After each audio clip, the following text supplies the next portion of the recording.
بسم اللہ الرحمن الرحیم۔ دوستوں السلام علیکم۔ دوستوں ابھی تک ہم نے سورہ حجرات کی 9 آیتوں کی تفسیر آپ کے سامنے پیش کی۔ اس کا مطلب یہ ہوا کہ ابھی تک آدھے سورہ حجرات کی تفسیر آپ جان چکے ہیں۔ 9 آیتیں اور بچی ہیں جسے ہم اگلے انشاءاللہ 8 ایپیسوڈز میں ان کی تفسیر کو بیان کریں گے۔ اس ایپیسوڈ میں ہم آیت نمبر 10 کے پہلے حصے کی تفسیر کو بیان کریں گے۔ تو چلیے سب سے پہلے چلتے ہیں آیت کی تلاوت اور پھر اس کے ترجمے کو سنتے ہیں۔ سورہ حجرات كتاب أنزلناه إليك مبارك ليدبروا بسم الله الرحمن الرحيم إنما المؤمنون إخوة فأصلحوا بين أخويكم واتقوا الله لعلكم ترحمون۔ آیت کا ترجمہ، مومنین آپس میں بالکل بھائی بھائی ہیں، لہٰذا اپنے بھائیوں کے درمیان اصلاح کرو اور اللہ سے ڈرتے رہو کہ شاید تم پر رحم کیا جائے۔ یہ تھا اس آیہ مبارکہ کا ترجمہ۔ اب آئیے ہم اس آیہ کے نکات کو جان لیتے ہیں۔ نکات: اس آیت میں دو مومنوں کے درمیان رابطے کو دو بھائیوں کے درمیان رابطے کے جیسا بتایا گیا ہے۔ اس طرح کی تعبیر میں کچھ نکات پوشیدہ ہیں، جیسے نمبر 1، دو بھائیوں کی دوستی گہری اور ہمیشہ رہنے والی ہے۔ نمبر 2، دو بھائیوں کی دوستی ایک طرفہ نہیں بلکہ دو طرفہ ہے۔ نمبر 3، دو بھائیوں کے درمیان دوستی فطری اور قدرتی طور پر استوار ہے، نہ کہ مادی و دنیاوی خواہشوں پر۔ نمبر 4، دشمنوں کے مقابل میں دو بھائی ایک ہیں اور ایک دوسرے کے بازو ہیں۔ نمبر 5، دو بھائیوں کی اصل اور بنیاد ایک ہی ہے۔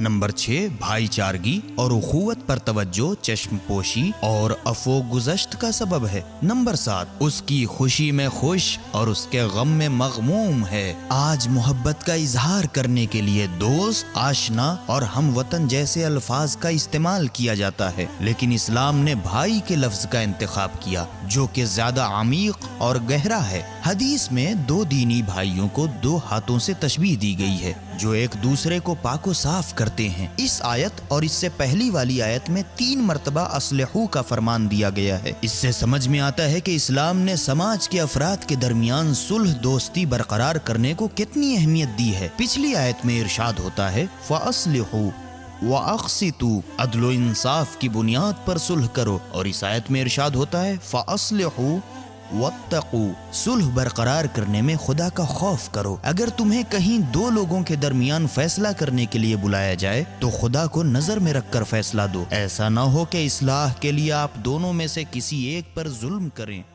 دوستوں اس آیت میں اخوت و بھائی چارگی کو بیان کیا گیا ہے۔ آئیے پوائنٹ وائز ہم اسے اور سمجھنے کی کوشش کرتے ہیں۔ اخوت و بھائی چارہ۔ نمبر 1، اسلام کی برتری یہ ہے کہ اس نے اصلاح کا کام جڑ سے شروع کیا۔ مثال کے طور پر ارشاد ہوتا ہے ان العزت للہ جمیعا، سورہ یونس آیت نمبر 65، تمام عزت خدا کے لیے ہے، لہٰذا عزت کمانے کے لیے ادھر ادھر کیوں جاتے ہو۔ یا ارشاد ہوتا ہے ان القوت للہ جمیعا، سورہ بقرہ آیت نمبر 165، تمام قدرت اس کے لیے ہے، تو پھر کیوں کسی اور سے اسے طلب کر رہے ہو۔ اس آیت میں بھی ارشاد ہوتا ہے تمام مومنین آپس میں بھائی ہیں۔ اس کے بعد ارشاد ہوتا ہے اب جب کہ سب بھائی ہیں تو بھائیوں کے درمیان لڑائی جھگڑا کیوں ہے، سب آپس میں مہربان رہیں۔ لہٰذا سماج اور افراد کی اصلاح کے لیے فکری اور اعتقادی طور پر ان کی اصلاح ہونا ضروری ہے۔ نمبر 2، اخوت و برادری اور اس طرح کے الفاظ کا استعمال اسلام کی ایجادات میں سے ایک ہے۔ ابتدائی اسلام میں پیغمبر اکرم صلی اللہ علیہ وآلہ وسلم نخلیہ نامی جگہ پر 740 لوگوں کے ساتھ موجود تھے کہ جبرائیل امین نازل ہوئے اور فرمایا پروردگار نے فرشتوں کے درمیان عقد اخوت پڑھوایا ہے اور برادری کو قائم کیا ہے۔ آپ صلی اللہ علیہ وآلہ وسلم نے بھی اپنے اصحاب کے درمیان عقد اخوت قائم کیا اور ایک دوسرے کا بھائی بنایا، جیسے ابو بکر نے عمر کے ساتھ، عثمان نے عبد الرحمن کے ساتھ، سلمان نے ابو ذر کے ساتھ، طلحہ نے زبیر کے ساتھ، مصعب نے ابو ایوب انصاری کے ساتھ، حمزہ نے زید بن حارثہ کے ساتھ، ابو دردہ نے بلال کے ساتھ، جعفر طیار نے معاذ بن جبل کے ساتھ، مقداد نے عمار کے ساتھ، عائشہ نے حفصہ کے ساتھ، ام سلمہ نے صفیہ کے ساتھ، اور خود پیغمبر اکرم صلی اللہ علیہ وآلہ وسلم نے حضرت علی ابن ابی طالب علیہ السلام کے ساتھ عقد اخوت پڑھا۔ بحار الانوار جلد نمبر 38 صفحہ نمبر 335۔ جنگ احد میں نبی کریم صلی اللہ علیہ وآلہ وسلم نے شہید عبداللہ بن عمرو اور شہید عمر بن جموح، جن کے درمیان پیمان برادری اور عقد اخوت قائم تھا، انہیں ایک قبر میں دفن کرنے کا حکم دیا۔ شرح ابن الحدید جلد نمبر 14 صفحہ نمبر 214۔ بحار الانوار جلد نمبر 20 صفحہ نمبر 121۔ نمبر 3، نسبی بھائی چارہ ایک دن ختم ہو جائے گا۔ فلا انساب بینہم، فلا انساب بینہم، سورہ مومنون آیت نمبر 101۔ لیکن دینی بھائی چارہ قیامت میں بھی قائم رہے گا۔ اخوانا علی سرر متقابلین، سورہ حجر آیت نمبر 47۔ نمبر 4، دوستی و بھائی چارہ صرف خدا کے لیے ہونا چاہیے۔ اگر کوئی کسی سے دنیا کی خاطر دوستی کرے تو جس چیز کی خاطر دوستی کی ہے اس تک نہیں پہنچے گا، اور قیامت میں بھی ایک دوسرے کے دشمن ہوں گے۔ بحار الانوار جلد نمبر 74 صفحہ نمبر 167۔ قرآن مجید میں ارشاد ہوتا ہے، قیامت میں سوائے متقین کے دوست بھی آپس میں دشمن ہو جائیں گے۔ الاخلاء یومئذ بعضهم لبعض عدو الا المتقین۔ نمبر 5، بھائی بنانے سے زیادہ اہم چیز بھائی چارے کو محفوظ رکھنا ہے۔ روایت میں وہ لوگ جو اپنے دینی بھائیوں کو چھوڑ دیتے ہیں ان کی سخت مذمت کی گئی ہے، اور تاکید کی گئی ہے کہ اگر تمہارے بھائی نے تم سے فاصلہ اختیار کر لیا ہے تو تم اس کے یہاں رفت و آمد کرو۔ صل من قطعک، بحار الانوار جلد نمبر 78 صفحہ نمبر 71۔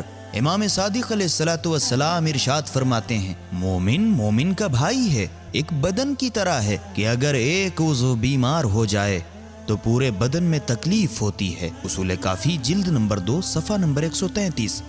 اب تک کی باتوں سے یہ واضح ہو گیا کہ اسلام نے مومنین کے درمیان اخوت برادری اور پیمان برادری کو کتنی اہمیت دی ہے۔ اس مطلب کو روشن اور واضح کرنے کے لیے اب آئیے ہم یہ جانتے ہیں کہ ایک مومن بھائی کا دوسرے مومن بھائی پر کیا حق ہوتا ہے۔ بھائی کے حقوق ختمی مرتبت حضرت محمد مصطفیٰ صلی اللہ علیہ وآلہ وسلم ارشاد فرماتے ہیں، ایک مسلمان اپنے دوسرے مسلمان بھائی پر 30 طرح کا حق رکھتا ہے کہ ہر ایک پر ان حقوق کا ادا کرنا ضروری ہے۔ نمبر 1، اسے معاف کرنا اور مہربانی سے پیش آنا۔ نمبر 2، اس کے رازوں کو چھپانا۔ نمبر 3، اس کی غلطیوں کو سدھارنا۔ نمبر 4، اس کے عذر کو قبول کرنا۔ نمبر 5، اس کے دشمنوں کے سامنے اس کا دفاع کرنا۔ نمبر 6، اس کا بھلا چاہنا۔ نمبر 7، اس سے جو وعدہ کیا ہے اسے پورا کرنا۔ نمبر 8، اگر بیمار پڑ جائے تو اس کی عیادت کو جانا۔ نمبر 9، اس کی تشییع جنازہ میں شریک ہونا۔ نمبر 10، اس کی دعوت اور اس کے ہدیے کو قبول کرنا۔ نمبر 11، ہدیے کے مقابل میں اسے ہدیہ دینا۔ نمبر 12، اس کی خدمتوں پر اظہار تشکر کرنا۔ نمبر 13، اس کی مدد کرنے کی ہر لمحہ کوشش کرتے رہنا۔ نمبر 14، اس کی ناموس کی حفاظت کرنا۔ نمبر 15، اس کی ضرورتوں کو پورا کرنا۔ نمبر 16، اس کی مشکلوں کو دور کرنے کے لیے واسطہ بننا۔ نمبر 17، بھٹک جانے پر اس کی رہنمائی کرنا۔ نمبر 18، چھینک کے وقت اسے دعا دینا۔ نمبر 19، اس کے سلام کا جواب دینا۔ نمبر 20، اس کی باتوں کا احترام کرنا۔ نمبر 21، اسے اچھا تحفہ دینا۔ نمبر 22، اس کی قسم کو قبول کرنا۔ نمبر 23، اس کے دوست سے دوستی کرنا اور ان سے دشمنی نہ کرنا۔ نمبر 24، مشکلات اور حوادث میں اسے اکیلا نہ چھوڑنا۔ نمبر 25، جو چیز خود کے لیے پسند کرے وہی اس کے لیے پسند کرے، وغیرہ وغیرہ۔ بحار الانوار جلد نمبر 74 صفحہ نمبر 236۔ نمبر 2، نبی کریم صلی اللہ علیہ وآلہ وسلم نے اس آیت انما المؤمنون اخوہ کی تلاوت کے بعد فرمایا، مسلمانوں کا خون آپس میں برابر ہے، اور اگر ان میں سے کوئی ایک کسی کو پناہ یا امان دے تو سب پر لازم ہے کہ اس کے عہد کی پابندی کریں، اور مشترک کامن دشمنوں کے مقابلے میں سب آپس میں متحد رہیں۔ ہم یدن علی ما سواہم، تفسیر نمونہ۔ تو دوستوں، یہ تھی آیت نمبر 10 کے پہلے حصے کی تفسیر۔ اگلے ایپیسوڈ میں اسی آیت کے اگلے حصے کی تفسیر کو ہم آپ کے سامنے پیش کریں گے۔ تب تک کے لیے ہمیں اجازت دیجیے۔ خدا حافظ، شکریہ۔